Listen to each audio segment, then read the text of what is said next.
Hi everybody, this is Tim Johnson, and today we're on In the Neighborhood. Stacy Borho, Morning. and we've got Kristen Berchtold. Yep, That's very a, good. Got that tongue twister earlier in the morning for me. You're with Southside Office of Concern, right? Yes, I am. What is it? Well, thank you so much for having me. I get so excited. Opportunities to talk about this agency. We really do some incredible things in this community. We have a huge impact. We are very small but mighty. And a lot of folks just don't know what we're all about. So what does it do? Okay, well, what our whole goal is to end homelessness in our community. And the thing that really distinguishes us from other organizations, because there's a lot of really wonderful organizations that help the homeless population in our community, but what they do is more of a temporary fix. Temporary shelter, some food, some clothing, maybe some financial assistance, or maybe help finding a job. What we're all about, our model's a little bit different. We're all about getting people off the streets, whether it's individuals, families, veterans, and putting them into a permanent home, and then providing whatever level of service and support we need to make sure they stay there. Okay. So it's more than just giving somebody a home. It's kind of putting them back on their feet and helping them, aiming them in the right direction. Sure, and the service and support we provide really varies. Depending on the individual or the family. For a lot of our folks, it's help managing a mental illness. There's definitely a larger prevalence of mental illness in the homeless population than there is in the general population at large. Sure. So how long has Southside been around? We have been around since 1982. We are really right now in growth mode. We're one of the largest housing providers in downstate Illinois, supportive housing providers, and a lot of people aren't aware that outside of the Chicago area. We actually own and operate 148 units of housing. Wow. So at any given time, that's somewhere between 220, 230 people that are living with us that otherwise would be homeless. Homelessness is a lot more prevalent in our community than a lot of people think. Mm-hmm. A statistic that just blows my mind, there were 850 homeless children enrolled in school in Peoria and Tazewell County last year. Does that just break your heart? Yeah, that's astounding.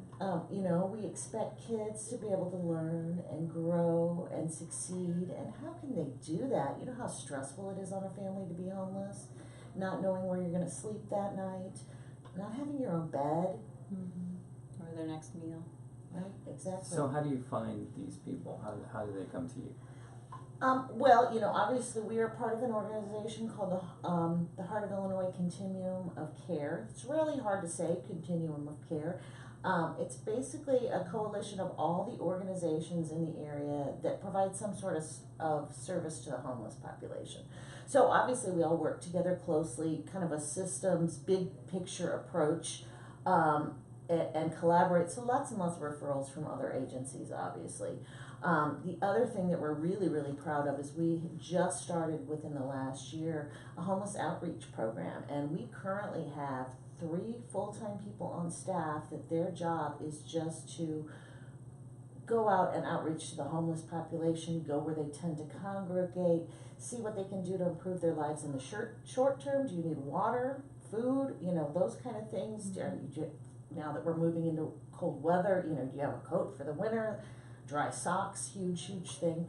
But then the secondary aim is to try to build trust, engage people in services, and see what we can do to fix the situation for the long term. Yeah. So besides your outreach, people and someone needed that kind of shelter or knew of someone, how would they get into your program? Probably the first part would be to just call our office, which is 674-7310, and ask to speak to a member of our outreach team. Now, they're not always in the office because they're out doing outreach, but they can put them in contact with someone, and that's basically kind of the first step. So where is your office if someone is homeless, can they walk there or? Absolutely. We're right in downtown Peoria. Okay. We have our own building, 202 Northeast Madison. Okay. It sounds like a good majority of the homeless population for the area already know about you since you have that outreach program. Is that correct? Yes and no. You know what I mean? We haven't had the program that very long. We're trying to, our hardest to get the word out so people that know that service is available. The United Way has the 211 information and referral service. They're very aware of our outreach team and call us quite a bit. The city of Peoria kind of even has us on speed dial, our outreach team, because they will, have citizens call in and let them know where there might be a tent city popping up and that kind of thing, and will call us so we can get somebody over there to see what we can do to assist. So you've had some growth since YMCA has gone out of It was area? the YWCA, and Yeah. yes, we kind of stepped in, or were asked to step in and take over their programs when they went out of business. And one of those was their Glendale Commons, which is housing for homeless families, with a family member with a disabling condition. We took over that program completely, and we're really, really thrilled to have just completed an expansion, and now actually have 28 units of housing at that site for homeless families and homeless couples. There was no housing for homeless couples in our community. So if there was a homeless couple that presented with no children, they either had to separate, which just doesn't make sense, not a good use of community resources, and you're splitting up a family. So now we have some housing for homeless couples in our community. So are you guys currently full right now? We are always full. Yeah.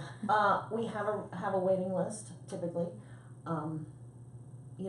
And how we prioritize that is really based on need. Who is in the most need? Is somebody fleeing a domestic violence situation, where their life and health and safety might be in jeopardy? Does somebody really have a serious medical issue? Because it's really hard to deal with a health condition when you don't have a roof over your heads. Right. And so. Right. So tell me a little bit more about the continuum that you had talked about. Well, basically, it's a coalition of all the organizations that serve the homeless population. We're really fortunate to have a very strong continuum of care in this area, and just got to the point where we are large enough and strong enough, and just hired our first executive director, who is actually going to be housed at the Heart of Illinois United Way office. But we're thrilled to have our first paid employee, and not just be a volunteer effort. Yeah. But they really look at homelessness as a whole in our community. One thing we do is an annual point-in-time homeless count, where we actually, representatives from all the agencies, actually one night in January, go out and hit the streets. Wow. And identify all the homeless people we can find in the 4-county area that the continuum covers. So what are those 4 counties? Peoria, Tazewell, Woodford, and Fulton. Okay. Okay, wow.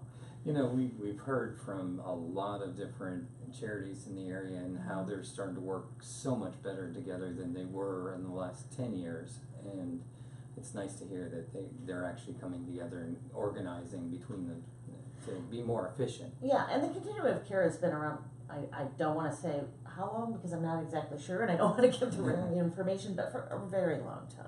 Yeah, wow.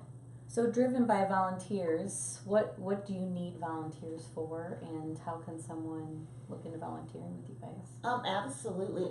The best way is just call our office and have a conversation with me, and we'll find out what your interests are and what you might be interested in doing. We have volunteers that will come in and do activities with residents. We have a number of groups that will come in and provide meals at a couple of our sites. A couple of years ago, we opened a facility specifically for homeless veterans with mental illness called Veterans Haven.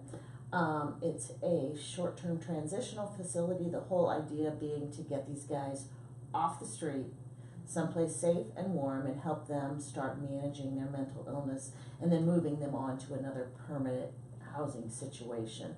I can tell you that the vast majority, somewhere between 80 and 90% of the vets that come through Veterans Haven, their mental health issue is PTSD, so it's directly related to the service to our country. We have lots of groups that'll come in and provide meals at Veterans Haven, church groups. They really appreciate a home-cooked meal when they have that opportunity. Yeah, yeah. So what other things can people do when they volunteer? We own and operate 148 units of housing. So, property maintenance is, as you can imagine, huge. Right. There is always something that needs to be painted. Lawn maintenance, landscaping, those kind of things. We have a real need for handy people willing to come in and get dirty and help us just keep up with all the property maintenance. We currently have one full-time maintenance man, but it's, there aren't enough hours in the day for him to keep up with everything. Right. Yeah. Yeah, I have enough trouble keeping up with my house, I can't imagine all the ones that you guys do. What other, what kind of events do you have during the year? Do you have fundraisers? I'm so glad you asked that, because we actually have a really exciting one coming up Friday, January 13th. It's called Gimme Shelter. It's a new event we're putting on. We're calling it Gimme Shelter, a night to end homelessness. And the way it works is this. People are raising money. We ask that each person raise $1,000 for the privilege of spending the night outside the Peoria Civic Center in a cardboard refrigerator box. Wow. In January.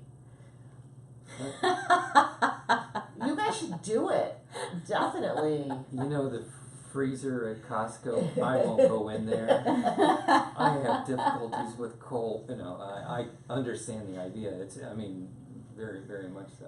Yep, the idea is to, number one, build awareness of homelessness and that it is an issue in our community, and to raise funds to basically end homelessness. Yeah. We've had great response from the community. The mayor's in. I talked to Sheriff McCoy last Wow. week. He's gonna do it. It's a challenge. You're putting Yeah. a challenge out there. That's That's it. very creative. I That's really it. like that. It's gonna be a lot of fun too. Wow. You gonna be out there? Yes, I will. I'm gonna be there all night. Our people aren't signing up for just a couple hours, right? It's an all-night No, event. it's an all night. We start at 6 p.m. on Friday, January 13th, and go through 6 a.m. Saturday morning. We end with a great big old celebration breakfast and. So who's providing the boxes? Well, we've been really, really fortunate. You'd be surprised, but they're hard to get. I A lot of bet. refrigerators don't come in boxes anymore. They have those little end caps and shrink wrapped.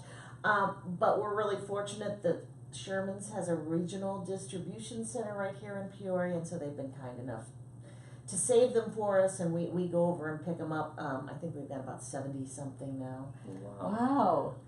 Where are you That's- storing all of those? We actually have a big wide hallway, a back hallway, and they're crammed in there, and obviously flat because you can't. Oh, I was Right. gonna say, if you Right. had them this out. up, you know how many kids would be having a heyday building Yeah, forts with that'd those? be awesome. Wow. Yeah, well, the exciting thing is it's going to give people an opportunity to experience just a little bit of what it means to be homeless in January in Central Illinois, Yeah. and the people that are participating are going to be fortunate enough to be prepared. You know what I mean? Yeah. Everybody will be bundled up and have their foot warmers and their tarps and their blankets and that kind of thing. That's And they'll awesome. also have the opportunity to go inside the Civic Center, and warm up for a bit. We'll have coffee and hot chocolate and food and other things going on in there.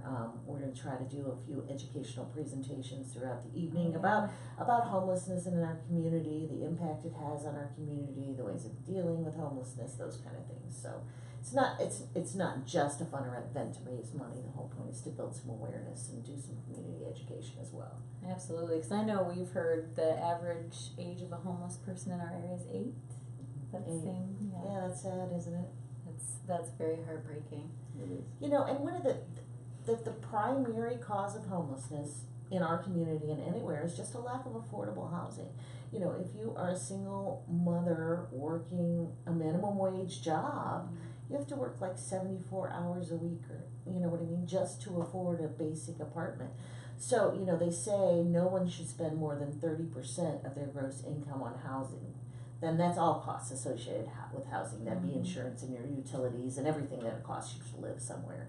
20% of the families in our community are spending 50% of what they make on housing. And for many, it's 60, 70, 80%.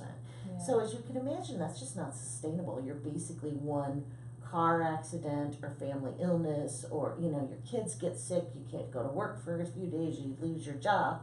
boom, the next thing you know, you're homeless. So what we do is pairing affordable housing. Everybody that lives with us pays rent. They pay 30% of their income, which is kind of the level they determine is sustainable. And then whatever support services they need from us for us to make sure they stay there. I can tell you we have an incredible success rate, 98%, something like that, of people who come live with us do not return to homelessness. So you can see what we do is really ending homelessness. That's the whole point. Yeah. Yeah, you're not enabling I guess you are enabling them to get off and get to their own home and. Right. And I guess the other thing that's important to mention is this is considered permanent housing. So if you're paying your rent and you need the support for the rest of your life, then you can stay in that home. Obviously, our goal is to have our case managers work with you. You know, our goal is to help you build enough self-sufficiency that you move on to other permanent housing, because then that frees a unit up for the next family to come in. But it is considered permanent housing. It's not a shelter. It is your home, and you can stay there as long as you're paying your rent. I think we interviewed you in 2012. You were with a different organization. How long have you been with Southside Mission of Concern? Southside Office of Concern. Office of Concern, sorry. And people make that confuse us with the mission all the time, all the time. I have been with the agency for a year. So actually over a year now, since September of last year. I bet you've seen some pretty good success stories too. Yeah, absolutely. It's just incredible the difference that we make in people's lives, and you know, we actually have a number of our former homeless vets that are now employed with us. I was talking to you about our full-time maintenance man, one of our homeless vets. 2 of the 3 members of our outreach team were former clients, you know, and so they're really able to relate to people that are on the streets because they've been there and they know how it is. Wow. That makes a big difference. Yeah. So someone comes in and they get into your housing, and you help them with jobs then too, or how does that all work? Yeah, Do you have like a step-by-step of what you put someone through? It's really tailored to the individual or family.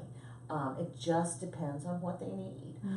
So it, like I said, for a lot of folks, it's help managing their mental illness. It might be help with some kind of a serious health condition. If they need employment assistance, if it's help accessing education, help finding employment. I mean, it's really the total package, and it's really individually tailored to each family and what they need. So if it's mental health, is that, do you help with, because obviously they don't have insurance then if they're homeless, so how does that work in regards to getting them help? Well, and a lot of it is helping them access benefits that they're entitled to, public benefits they're entitled to, accessing providers. You know, some folks need help just getting to appointments, that kind of thing. So it's really the total package. Yeah, we've talked with Veteran Affairs, with Salvation Army and Goodwill, and that's the biggest challenge, is not knowing what's available to veterans and the services that they have available. So. Yeah, that's really neat. Did you have any stories that you're able to share? Sure. Anything you want to success? Obviously, no names, but right. Well, I think it's you know, I think the important thing to point out is a lot of homeless people are just like you and me, and a lot of folks, what they'll tell you is, I never in a million years imagined that I would be homeless. Again, you know, we've got veterans who graduate or left the service with honors and got out and had trouble finding a job, had a serious health issue and lost their job, couldn't pay their bills, ended up homeless. You know, people with college degrees and people, you know, it's really important to point out that it can really just about happen to anybody. Yeah, there's a real fine line between living a normal life and being homeless, in a lot of cases that most people don't realize. Right, and I feel thankful every day for what I have, because you see people that are just really facing amazingly challenges and doing it with such bravery and perseverance, and you know, so we're there to do what we can to help get them back on their feet. You know, our whole mission is turning lives around, and that's really what we're all about. What's your biggest challenge? Biggest challenge, without a doubt, is funding. You know, and you probably hear that if you talk to a lot of folks who work with social service agencies, hear that over and over again. Right. We're very fortunate to receive a big chunk of money from the U.S. Department of Housing and Urban Development. For what we do, we receive some funding from the VA for our veterans services, and of course, you know, United Way dollars are very, very important to us, but we're always looking at ways to raise more money. It seems like every year we do more with less because the need grows, and Yeah, has Illinois' difficulties affected you? absolutely, I think it's affected every social service agency, you know, so it's not only that we're underfunded, they don't pay us enough for what we do, the services we provide to cover the costs, it's also that they don't pay us, you know, or they pay us so late that it just really puts a strain, you know, when you're an agency that has a $1.5 million budget and the state owes you $300,000, that's tough. Yeah. So what's your website? It's www.ssocpeoria.org. So you can go on Office of there. Concern, Yes, Southside Office of Concern, ssocpeoria.org. You can go on there and sign up for Gimme Shelter. We're still looking for folks to participate. It's going to be a really fun night and a fun event. Mm-hmm. Do you have any other fundraisers during the year? Yes, we do.